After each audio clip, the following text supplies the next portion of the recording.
بسم الله الرحمن الرحیم. یو ورور پوښتنه کړې ده چې بعضې کسان دا وایي چې د دې ښار دپاره پلانی متصرف دی او د پلانکي ښار لپاره پلانکی متصرف دی. د دغه تصرف په اړه باندې که شرعي معلومات راکړي. د دغه ورور د پوښتنې په جواب کې باید ووایم چې د تصرف په معنا باندې یو ځان پوهول پکار دي. یو تصرف لغوي معنا لري، یو تصرف د تصوف په معنا ده.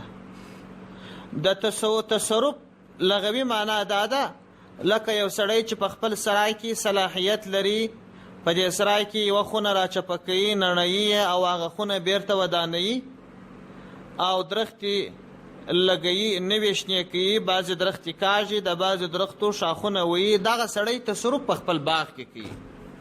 یا که په الهي نظام کې راواخلې، لمر راخیژول، کښته کول، یخ و ګرمي راوستل، شپه و ورځ راوستل، خلکو ته ژوند ورکول، رزق ورکول، دا په عالمي نظام کې تصرف دی. دغه د تصرف عامه او لغوي معنا ده. دغسې تصرف هیڅ چاته ثابت نه دی، یوازې الله ته ثابت دی. غیر د الله څخه په دغسې تصرف هیڅوک تصرف نشي کولی. او یو تصرف د تصوف دی. تصرف د تصوف دا یو خاص کیفیت دی، کیفیات خاصه د هغو افادت، د هغو په نتیجه کې یو شی رامنځته کېږي. که چیرې یو ظاهري مثال ورته کښېږدو، ګوره کله چې سړی اور بل کړي، طبیعي خبره ده ګرمي رامابینځته کوي. او که سړی کولر چالان کی یا پنکه چالان کی، طبیعي خبره ده یخ رامابینځته کوي. اوس دغه یخ راتلل یا دغه ګرمي راتلل دا یو اثر دی چې د دې بخاري په لګېدلو یا د دې پنکې په لګېدلو رامنځته سو. د ځینو نیکانو خلکو، د بزرګانو خلکو، د تقوادارو خلکو د ځینو خاصو کیفیاتو په نتیجه کې ځینې اثرات پر دې ټولنه باندې کیږي. د دې له برکته کله باران اوریش، د دې له برکته کله خیر و برکت راځي، د دې د عذاب د وجې څخه معکوس کله پر دې عذاب راځي.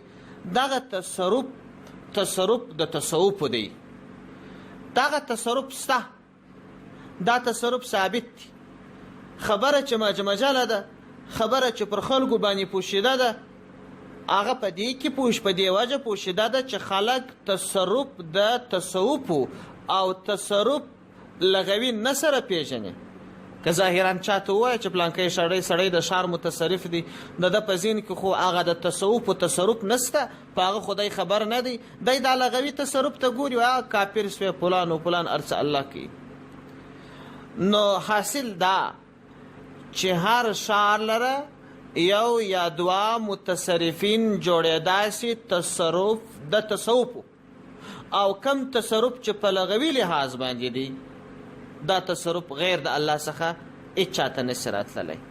دا خبره تفصیلواره لیکلې ده بوادر النوادر صفحه 201، قطب الارشاد صفحه 65، التفهیمات الالهیه د شاه ولی الله محدث دیلوي،